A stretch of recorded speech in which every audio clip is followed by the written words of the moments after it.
안녕하십니까. 여러분들 영양학 강의를 맡게 된 김민선입니다.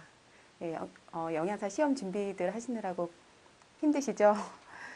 우리 책 표지 첫째 장을 넘겨보시면요.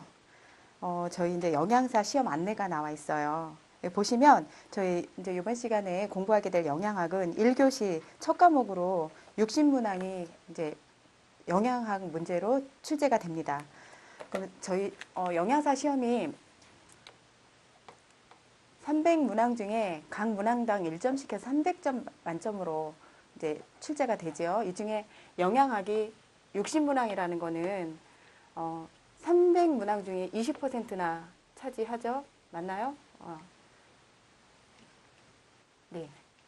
20%나 차지를 하는데 여기에서 300문항 중에서 저희가 이제 60% 합격선이니까 180점을 맞으면 합격을 하게 돼요.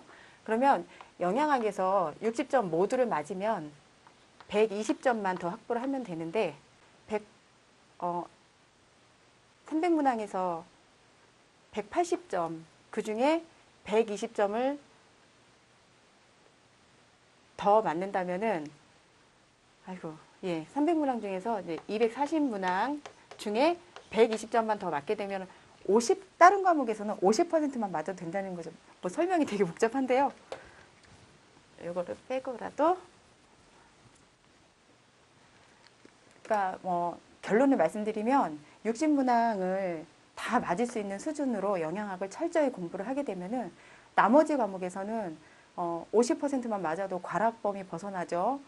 그리고 문항 뭐 다 맞아야 된다는 부담도 없죠. 그래서 영양학을 열심히 공부하는 게 이번 영양사 시험 준비에서는 굉장히 유리하다라는 거 기억하시고 수업으로 들어가도록 하겠습니다. 첫 장, 이제 제 1장 보시면 당질, 탄수화물 부분이 나옵니다. 당질의 정의부터 한번 보면요. 당질은 주로 광합성에 의해서 식물에서 만들어지고요. 따라서 비용이 저렴합니다. 그리고 자연계에 가장 많이 존재하고 저장까지 간편해서 이제 인류가 굉장히 유용한 에너지원으로 사용을 했습니다. 구성은 탄소, 수소, 산소로 구성이 되어 있죠. 여기서 제목 부분 보시면 당질과 탄수화물 용어가 다른 것 같은데 혼용해서 많이 사용을 하고 있어요. 보시면은 구성원소가 탄소, 수소, 산소로 구성되어 있는 건 맞는데요. 최근에 이제 그 탄소, 수소, 산소 외에 당질에 뭐 황이라든지 질소 같은 것들이 결합되어 있는 물질들이 많이 발견되면서 당질을 탄수화물이라고 하지 않고 당질이라고 이제 더 넓은 의미로 표현을 하게 됩니다. 같은 용어지만 이제 혼용을 해서 사용을 하지만 정확한 의미는 이렇다는 거 알고 계시고요. 저희는 이제 영양학에서는 앞으로도 계속 당질 또는 탄수화물로 혼용해서 잘 이해하시기 바랍니다. 일반식은 CM의 H2ON. 보통 M과 N은 같은 숫자, 수준이 같은 수치로 이제 보통 표현이 되고요. 일반식에서도 보시다시피 탄소와 물이 결합된 그 화합물이라는 거 알 수 있죠. 구조는 같은데 당질이 아닌 것.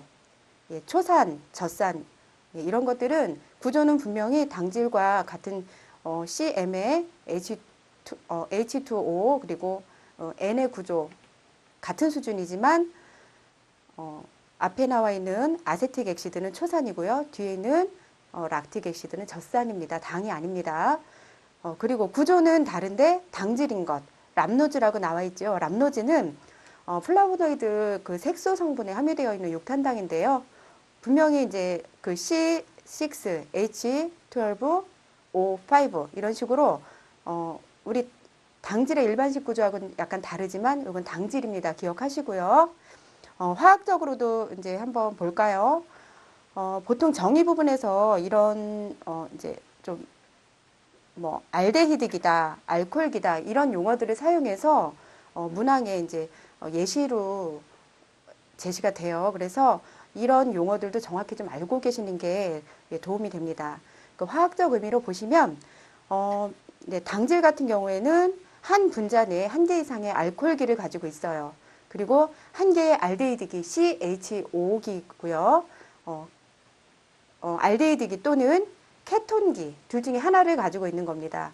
그러니까 우리가 흔히 보는 그 단당류 글루코즈 같은 경우는 알데히드기를 갖고 있고요. 플럭토즈 같은 경우는 대표적인 케톤기를 갖고 있는 것으로 이제 특징을 기억하시면 됩니다. 다음 장 보시면 당질의 분류를 보시겠어요. 당질은 단당류, 이당류, 그리고 이당류도 뭐 소당류에 포함이 되긴 하지만 단당류, 이당류, 소당류, 그리고 다당류로 크게 구분을 합니다. 그래서 소당류 같은 경우는 우리 책에 나와 있는 것처럼 올리고당이라고도 표현을 하거든요. 단당류 먼저 보시겠습니다. 단당류는 2탄당, 3탄당, 4탄당, 5탄당, 6탄당 쭉 있는데요. 우리 식품과 관계된 것은 주로 5탄당과 6탄당을 자세히 알고 계시면 됩니다. 먼저 이제 중요한 6탄당부터 보시겠어요. 포도당과 과당, 갈락토즈, 만노주 이 중에서도 우리 식품 또는 우리 이제 건강, 인체와 관련된 그 단당류로 가장 중요한 것이 포도당이고요. 포도당에 대해서 굉장히 자세히 알고 계셔야 되고 이것과 연결되어 있는 뭐 포도당 같은 경우는 이제 뭐 당질에서만 한정되어 있는 것이 아니라 앞으로 나올 지질이나 단백질 부분 그리고 대사 관련 뭐 전체를 망라해서 그 포도당에 대해서는 자세히 알고 계셔야 된다는 거 중요하게 강조를 드립니다. 그리고 과당, 이제 갈락토즈, 만노즈 있는데요. 과당이나 갈락토즈는 식품에서 포도당만큼 많이 활용되는 부분은 아니지만 포도당과 관련돼서 이제 알고 계셔야 될 것들이 있고 과당과 갈락토즈는 얘네들이 갖고 있는 특징이 독특한 특징이 있어요. 그 특징을 중심으로 알고 계시면 되고요. 만노즈 같은 경우는 뭐 크게 여기서 이제 중요하게 관여되지는 않지만 대표적인 6탄단 4가지 정도는 알고 계시는 게 좋습니다. 포도당은 자연계의 녹말이나 뭐 꿀, 과일즙에도 들어있지만 인체, 체내 혈액 성분으로도 들어있죠. 그 특징을 보시면 가장 기본적인 에너지 급원이고요. 체내 당 대사의 중심 물질. 그러니까 당질을 섭취를 해도 포도당까지 분해를 해서 체내에서 흡수를 하고요. 나머지 과당이나 갈락토즈 같은 경우도 흡수가 되더라도 간에서 다시 포도당으로 전환을 합니다. 예, 그리고 혈당의 0.1% 정도의 그 혈당을 유지를 하고 있기 때문에 이제 항상성을 계속 유지하고 있어요. 이 이상이 되거나 뭐 이하가 되거나 그 0.1%를 조절하지 못할 경우를 당뇨병이라고 합니다. 그리고 수용성이고요. 그 다음에 과당 같은 경우 벌꿀이나 과즙에서 볼 수 있고요. 감미도가 굉장히 달아요. 이거는. 그리고 뭐 이놀린의 구성 성분이기도 하고요.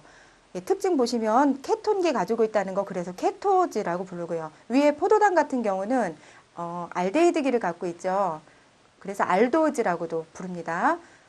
그래서 이거 중요하게 기억하시고요.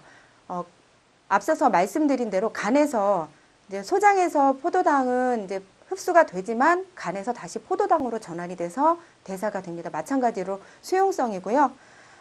그래서 갈락토즈 같은 경우는 유즙에 함유되어 있는 거죠. 뭐 젖, 우유 이런 데 들어있다는 거고요.